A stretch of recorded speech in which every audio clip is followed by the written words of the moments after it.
Dear students, आज का अपना टॉपिक पॉलीमॉर्फिज्म इन सिलेंट्रेट्स अर्थात सिलेंट्रेटा में बहुरूपता, ये अपना टॉपिक है। इसके बारे में चर्चा करेंगे। तो इससे पहले अपने जो सिलेंट्रेटा का जैसे क्लासिफिकेशन अपने पढ़ा हुआ है, तो थोड़ी सी उसकी चर्चा करते हैं अपने।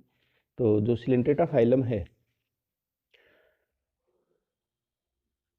उसको मुख्य रूप से 3 क्लास में डिवाइड किया गया है: हाइड्रोजोआ, साइफोजोआ और एंथोजोआ। तो इसकी जो हाइड्रोजोआ क्लास है उसके अंदर उसकी पोलिपोइड और मेडुसोइड दोनों स्टेज पाई जाती है, जबकि साइफोजोआ के अंदर केवल मेडुसोइड और एंथोजोआ में केवल पोलिपोइड स्टेज पाई जाती है। तो जो अपने जो पॉलीमॉर्फिज्म या जो बहुरूपता है वो मुख्य रूप से क्लास हाइड्रोजोआ से संबंधित है, क्योंकि उसके अंदर उसकी पोलिप और मेड्यूसा दोनों अवस्थाएं पाई जाती है। तो सबसे पहले अपने की पॉलीमॉर्फिज्म या जो बहुरूपता है वो क्या है। तो जो पॉलीमॉर्फिज्म है वो एक ही जाति का अनेक रूपों में पाया जाना पॉलीमॉर्फिज्म कहलाता है। और अपने को पता है कि पॉलीमॉर्फिज्म फाइलम सिलेंट्रेटा का एक प्रमुख लक्षण है, उसका मेन कैरेक्टर है। उसके अंदर जो पॉलीमॉर्फिज्म है वो पाई जाती है। जैसे इससे पहले के जो फाइलम अपना कौन सा था, पोरीफेरा। तो पोरीफेरा के अंदर क्या है, कोशिकाएं ग्रुप्स में रहने लग गई थी, है ना। जैसे अपन ओरिजिन या जो उसकी उद्विकास की बात करें तो उसमें कोशिकाएं हैं वो समूह में संगठित हुई है। तो यहाँ पर जो अंग है, अंगों का निर्माण नहीं हुआ है। जैसे अपने जो इसके बॉडी ऑर्गेनाइजेशन की बात करते हैं तो जैसे पहले क्या है, सेल्स का निर्माण हुआ है तो सेल्यूलर ऑर्गेनाइजेशन हो गया, फिर सेल्स कलेक्ट हुई हैं तो टिश्यू का निर्माण हुआ है तो टिश्यू ऑर्गेनाइजेशन हो गया, और फिर टिश्यू कलेक्ट होके क्या है, ऑर्गन का निर्माण करते हैं। तो जो ऑर्गेनाइजेशन है वो कौन सा, ऑर्गन टाइप का ऑर्गेनाइजेशन हो जाता है। और फिर बहुत से ऑर्गन जो इकट्ठे हो जाते हैं तो वो कौन सा होता है, ऑर्गन सिस्टम ऑर्गेनाइजेशन होता है। तो यहाँ पर क्या है, सेल्स है वो कलेक्ट हो रही है, कलेक्ट होकर टिश्यू का निर्माण कर रही है। तो ये जो इसकी बॉडी ऑर्गेनाइजेशन है वो कौन सा है, टिश्यू टाइप का ऑर्गेनाइजेशन है। इसका मतलब ये है कि यहाँ पर पूरी तरह से जो ऑर्गन है उनका विकास नहीं हुआ है, उनका निर्माण नहीं हुआ है। तो जो पॉलीमॉर्फिज्म है वो सिलेंट्रेटा की प्रमुख विशेषता है या प्रमुख लक्षण है। अच्छा, सिलेंट्रेटा जो फाइलम है उसके अंदर जो सदस्य हैं वो मुख्य रूप से क्या है, कॉलोनियल या जो निवही रूप में रहते हैं। और बहुरूपता के कारण इसके अंदर क्या है, कॉलोनियल रूप होता है। उनके अंदर डिवीजन ऑफ लेबर या जो श्रम का विभाजन है वो पाया जाता है। और बहुरूपता व्यक्त करने वाली जाति के सदस्यों की आकृति और कार्य में भिन्नता पाई जाती है। उनकी जो कार्य और जो आकृति है वो अलग अलग है। तो अपने यहाँ पर जो देख रहे हैं इसके अंदर टॉपिक के अंदर, तो वो फाइलम सिलेंट्रेटा का जो क्लास हाइड्रोजोआ, और जो हाइड्रोजोआ है उसके अंदर प्रमुखता से उसकी पॉलीमॉर्फिज्म या बहुरूपता पाई जाती है। तो मुख्य रूप से जो चीज़ है वो कौन सी, क्लास हाइड्रोजोआ। तो हाइड्रोजोआ के अंदर कौन सी, पोलिपोइड और मेडिसोइड दोनों स्टेजेस हैं। तो इसके अंदर जो हाइड्रोजोआ जो क्लास है उसके अंदर मुख्य रूप से अपने ऐसे मान लेते हैं कि जो पॉलीमॉर्फिज्म या जो बहुरूपता है वो पाई जाती है। तो जो फाइलम सिलेंट्रेटा है तो उसके अंदर जो इसकी अगर बेसिक फॉर्म की बात करें, अपने पॉलीमॉर्फिज्म की बेसिक फॉर्म्स की बात करें, तो जैसे अपने ओरिलिया की अध्ययन किया है इससे पहले, तो ओरिलिया के अंदर क्या है, 2 रूप पाए जाते हैं, उसकी पोलिप अवस्था और मेडुसा अवस्था, जो कि उसकी अपने लाइफ साइकिल के अंदर पड़ा है। तो ये जो दोनों हैं, मेडिसोइड और पोलिपोइड, ये दोनों क्या है, इसकी बेसिक फॉर्म्स हैं। तो जो इसके अंदर जो बेसिक फॉर्म है, तो बेसिक फॉर्म के अंदर सिलेंट्रेटा संघ के अंदर क्या है, जो प्रत्येक सदस्य है उसके जो जीवक या जॉइड्स अपने कहते हैं। जैसे एक तो पोलिपोइड स्टेज होगी, दूसरी मेड्यूसा स्टेज होगी। तो ये इसके क्या है, जीवक हैं। तो इसका मतलब ये है कि इसके अंदर 2 प्रकार के जीवक या जॉइड्स होते हैं वो पाए जाते हैं। तो एक इसका पोलिप हो गया और दूसरा मेड्यूसा हो गया। और दोनों ही रूपों के अंदर क्या है, समजातता पाई जाती है, होमोलॉजी होती है इनके अंदर। यह दोनों आधारभूत रूप से एक दूसरे में रूपांतरित तो हो सकते हैं। जैसे अपने ओरिलिया के अंदर पढ़ा है कि उसकी जो पोलिपोइड स्टेज है वो क्या है, अलैंगिक जनन के द्वारा लगातार उसके अंदर बडिंग की क्रिया होती रहती है, और वो क्या पोलिपोइड स्टेज बनती है। फिर उसके अंदर क्या होता है, जो उसके अंदर जो सेगमेंटेशन होता है, और सेगमेंटेशन से ऊपर की जो लेयर्स होती हैं वो निकलती जाती है, और वो क्या होती है, उसकी मेडुसा स्टेज होती है। तो इसका मतलब ये है कि ये दोनों आधारभूत रूप एक दूसरे में रूपांतरित हो सकते हैं। अच्छा, जॉइड्स की आकृति में परिवर्तन उसके कार्य से संबंधित है। अब अपन पहले जैसे टॉपिक के हिसाब से बात करें तो जो पहली अवस्था है इसकी पोलिपोइड स्टेज, जैसे ये डायग्राम दिखा रखा है, इसके अंदर जो पहला डायग्राम है वो क्या है, पोलिप स्टेज का है, और दूसरा डायग्राम है वो क्या है, मेड्यूसा का है। ये अपने जो ओरिलिया है, ओरिलिया के अंदर इसका चर्चा कर चुके हैं। तो सबसे पहले अपन जो पोलिपोइड स्टेज है या पोलिप अवस्था है उसकी बात करें तो ये आकार की, जैसे पहला डायग्राम है इसका, ये आकार में क्या है, लंबा बेलनाकार और नलिका के आकार का है। और पोलिप स्थानबद्ध होते हैं, सेसाइल होते हैं, ये किसी सबस्ट्रेटम से या आधार से चिपक जाते हैं। तो पोलिप में दो सिरे होते हैं, एक तो इसका ऊपर का सिरा हो गया जो कौन सा होता है, मुख्य होता है, जिसको ओरल एंड कहते हैं। इसका मतलब ये है कि इस एंड के ऊपर क्या है, इसका मुख पाया जाता है, माउथ होता है, और वो उसके चारों तरफ क्या हो टेंटिकल्स पाए जाते हैं। जो दूसरा एंड है जो नीचे का है इसका, वो क्या है, एबोरल एंड है, जो अपमुख शिरा भी जिसको कहते हैं अपनी। और ये क्या है, किसी भी सबस्ट्रेटम या जो आधार है उसकी सतह से चिपक जाता है, चिपकने का काम करता है। और पोलिप अवस्था है ये भोजन को अंतर्ग्रहण करने का कार्य, सुरक्षा और अलैंगिक जनन के द्वारा अपनी संतति का निर्माण करने का कार्य करती है। तो ये इस तरह से मुख्य रूप से न्यूट्रिशन और सुरक्षा, उसका प्रोटेक्शन हो गया, और उसके बाद में उसके अंदर एसेक्सुअल रिप्रोडक्शन के द्वारा अपनी संतति का निर्माण करने का कार्य संपादित करती है। फिर दूसरी अवस्था इसकी कौन सी है, मेडुसा अवस्था। ये जैसे अपने ओरिलिया के अंदर पढ़ रखा है, ओरिलिया की जो स्ट्रक्चर होती है वो कौन सी होती है, मेडुसॉइड होती है ना, छत्र के आकार की होती है। तो ये आकृति के अंदर कौन सी, अम्ब्रेला शेप्ड है, या अपने को जैसे घंटाकार या घंटे के आकार की दिखाई दे रही है, और ये स्वतंत्रता पूर्व तैरने का कार्य करती है। तो मेडुसा में दो सतह होती है इसके अंदर भी, जैसे अपने ओरिलिया में पढ़ा है। एक तो इसकी कौन सी होगी, जिस तरफ मुख होता है वो मुख्य सतह होती है, और दूसरी उसकी कौन सी होगी, ऊपर की सतह होगी। तो जो ऊपर की सतह है वो कौन सी है इसकी, उत्तल टाइप की दिखाई दे रही है अपने को, उत्तल होती है। और ये कौन सी होती है, एक्स अम्ब्रेलर सरफेस होती है। और नीचे की सतह अवतल, या जिसको कॉन्केव कहते हैं अपने, और ये कौन सी है, इसकी सब अम्ब्रेलर सरफेस है। तो जो इसकी सब अम्ब्रेलर सरफेस, इसका मतलब नीचे की जो सरफेस है उसके अंदर एक नलिकाकार रचना अपने को लटकी हुई दिखाई दे रही है इसके अंदर। और ये इसकी कौन सी है, जो स्ट्रक्चर होती है उसे अपने मेनिम कहते हैं। और मेनिम के अंदर क्या होता है, इसका जो एंटीरियर पार्ट या जो अग्रस्त सिरा होता है उसके ऊपर मुख स्थित होता है, माउथ होता है इसका, ठीक है। और जो सब अम्ब्रेलर सरफेस है उसकी ये सीमांत जो बाहरी किनारा है, किनारों के ऊपर क्या होता है, इसमें टेंटिकल्स पाए जाते हैं, जैसे अपने ओरिलिया के अंदर इसकी पूरी स्टडी की हुई है।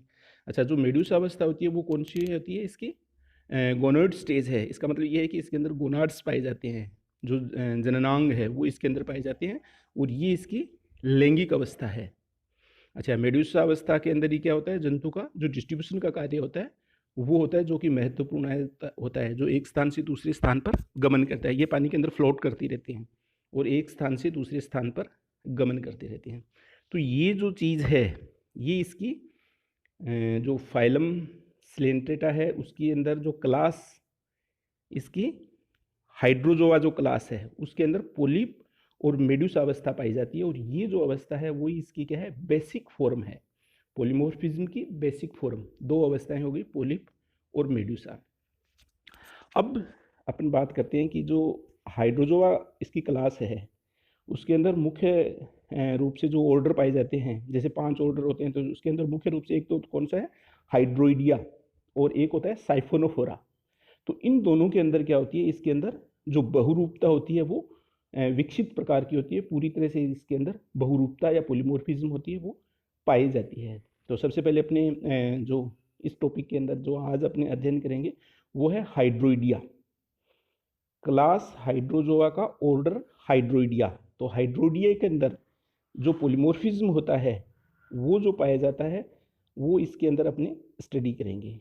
तो वो मुख्य रूप से अगर इसके अंदर पैटर्न ऑफ, जैसे इसके अंदर जो पैटर्न ऑफ पोलीमॉर्फिज्म है भी उसका किस तरह से इसके अंदर है, तो ये मुख्य रूप से डाइमोर्फिज्म हो सकता है अगर दो रूपों के अंदर है, इसका मतलब पोलिप और मेडुसा अवस्था है ना। तो एक तो उसकी कौन सी होगी, न्यूट्रिशन से संबंधित हो गई, दूसरी उसकी जनन से संबंधित हो गई, है ना। तो अगर दो अवस्थाएं हैं तो वो कौन सी है, डाइमोर्फिज्म है। अगर तीन रूप पाए जाते हैं तो ट्राइमोर्फिज्म है। फिर उसके बाद में चार, पाँच या पाँच से अधिक अगर फॉर्म्स पाई जाती है तो वो क्या है, पोलिमोर्फिज्म कहलाती है। तो इस तरह से इसके अंदर मुख्य रूप से डाइमोर्फिज्म, ट्राइमोर्फिज्म और पोलिमोर्फिज्म है, ये पाया जाता है। अब अपन चर्चा करते हैं सबसे पहले इसका जो पोलिमोर्फिज्म इन हाइड्रोइडिया। तो जो क्लास हाइड्रोजोआ है उसका ऑर्डर है ये हाइड्रोइडिया। तो उसके अंदर पोलिमोर्फिज्म है वो किस तरह का पाया जाता है। तो मुख्य रूप से अपन चर्चा करें तो जो ऑर्डर हाइड्रोइडिया है उसके कुछ सदस्यों के अंदर क्या होता है, सरलतम प्रकार की पोलिमोर्फिज्म पाई जाती है। जैसे अपने पहले बात की है, जैसे डाइमोर्फिज्म, ट्राइमोर्फिज्म, है ना। तो जो सरलतम प्रकार की जो पोलिमोर्फिज्म है, जैसे एग्जाम्पल के रूप में बात करें अपने, तो ओबिलिया, कैम्पुलिनेरिया और ट्यूबुलेरिया, ये जो सदस्य हैं इनके अंदर क्या होता है, डाइमोर्फिज्म पाया जाता है, द्वितीय रूपता पाई जाती है। इसका मतलब ये है कि इनके अंदर जो कॉलोनी है या जो निवे है वो क्या, दो प्रकार के जॉइंट्स के रूप में प्रेजेंट होती है। इसके अंदर दो रूप पाए जाते हैं। तो मुख्य रूप से इसका एग्जाम्पल की बात करें अपने तो क्या है इसका, ओबिलिया। तो ओबिलिया का ये देखो डायग्राम दिया गया है इसके अंदर। तो इसमें दो है, एक तो इसका कौन सा है, हाइड्रोजोइड फॉर्म, और दूसरी है गोनोजोइड। तो जो हाइड्रोजोइड फॉर्म है, जैसे ये डायग्राम में ऊपरी जैसे दिखा रखा है, इसका इंटीरियर पार्ट जिसमें माउथ है, टेंटिकल्स है, ये वाला भाग है, ये कौन सा है इसका,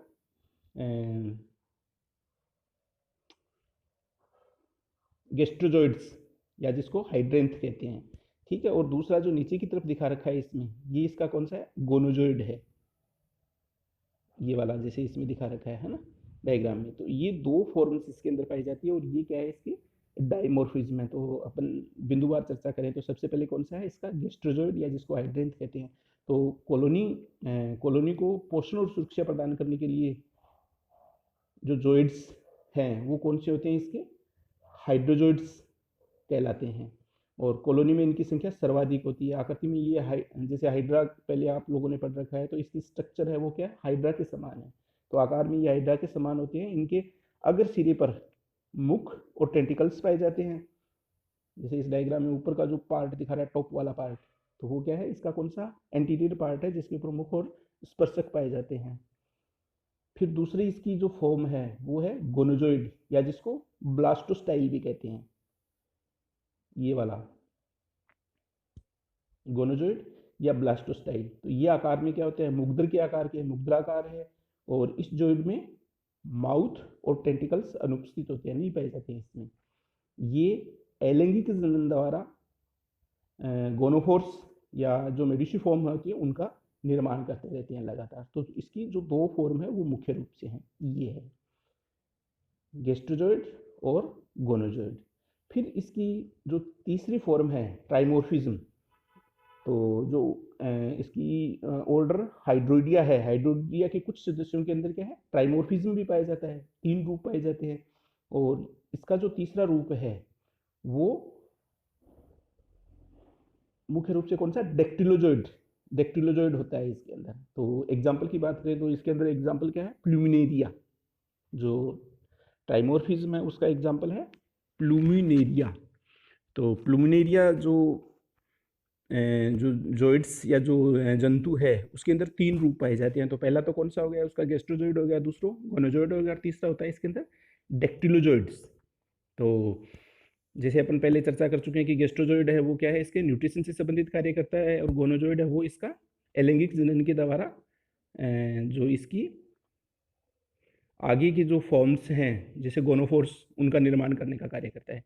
और तीसरी फॉर्म है डेक्टिलोजोइड्स। तो जो डेक्टिलोजोइड है, जैसे इसके अंदर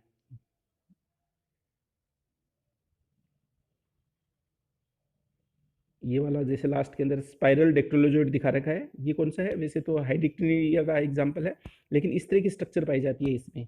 तो जो डेक्टिलोजोइड है वो क्या है, सुरक्षा से संबंधित एक जॉइड्स है। और इसके ऊपर क्या होती है, दंश कोशिकाएं या जो निमेटोसिस्ट सेल्स बोलते हैं, उनकी बैक्टीज पाई जाती है, उनके ग्रुप्स पाए जाते हैं। यह आकार में ही होता है, लेकिन इसके अंदर भी क्या होता है, माउथ और स्पर्शक या जो टेंटिकल्स है वो या तो रिड्यूस होते हैं या फिर वो अनुपस्थित होते हैं। तो प्लुमिनेरिया में डेक्टिलोजोइड होते हैं, वो छोटे आकार के होते हैं और इन्हें अपने निमेटोफोर भी कहा जाता है। तो इस तरह के अंदर ये कौन सा हो गया, इसकी तीसरी फॉर्म जो डेक्टिलोजोइड है, इसका मतलब ट्राइमोर्फिज्म। और ट्राइमोर्फिज्म का एग्जाम्पल कौन सा हो गया, प्लुमिनेरिया। फिर उसके बाद में जो इसकी क्लास जो क्लास हाइड्रोजोआ का ऑर्डर कौन सा, हाइड्रोइडिया, उसके अंदर क्या होता है, कुछ सदस्यों के अंदर उच्च कोटि की पॉलीमॉर्फिज्म भी पाई जाती है। एग्जाम्पल की बात करें तो ये एग्जाम्पल, ये जैसे डायग्राम में दिखा रखा है, ये इसका है हाइड्रेक्टिनिया। तो हाइड्रेक्टिनिया के अंदर मुख्य रूप से होते हैं कि 5 प्रकार के जीविक या जॉइड्स होते हैं, वो पाए जाते हैं और प्रत्येक जॉइड्स भिन्न भिन्न प्रकार के कार्यों को करने के लिए रूपांतरित होते हैं। तो 5 जो रूप हैं इसके अंदर मुख्य रूप से, उनकी अपनी चर्चा करें तो ये इसके 5 फॉर्म्स हैं, गैस्ट्रोजॉइड, स्पाइरल्डेक्टिलोजॉइड, टेंटिकुलोजॉइड्स, स्केल्टोजॉइड्स और गोनोजॉइड्स। तो ये 5 रूप इसके अंदर पाए जाते हैं। तो सबसे पहले जैसे अपने 1 नंबर इसका कौन सा हो गया, गैस्ट्रोजॉइड। तो गैस्ट्रोजॉइड की बात करें अपनी, तो ये जो ऊपर के अंदर लंबी आकृति की जो स्ट्रक्चर दिखा रखी है, ये इसका कौन सा है, गैस्ट्रोजॉइड है। और ये इसका कार्य कॉलोनी के लिए क्या है, न्यूट्रिशन या जो भोजन पोषण प्राप्त करना है। और इसके अगर सिरे के ऊपर वो अपन पहले ही चर्चा कर चुके हैं, माउथ होते हैं, टेंटिकल्स पाए जाते हैं और इसके अंदर एक बड़ी वेस्कुलर केविटी पाई जाती है जिसे अपने गैस्ट्रोवेस्कुलर केविटी कहते हैं। तो ये फॉर्म होगी ये किसकी। फिर दूसरा होता है इसका स्पाइरल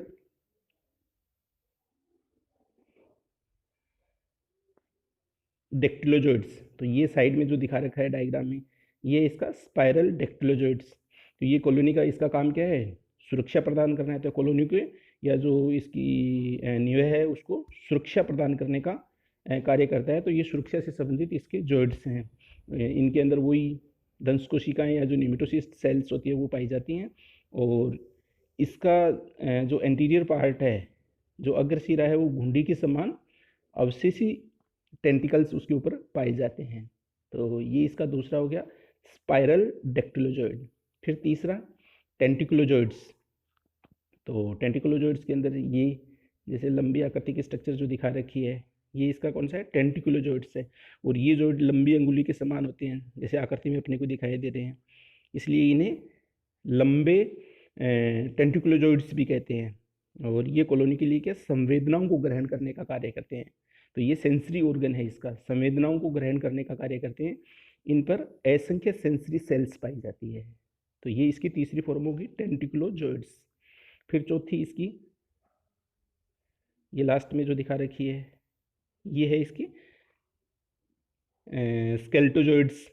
तो स्केल्टोजॉइड्स होते हैं, ये क्या है, मुख्य रूप से क्या है, काइटिन के द्वारा निर्मित होते हैं और इसके ऊपर इसके जो स्पाइनी उभार पाए जाते हैं, ये वाले।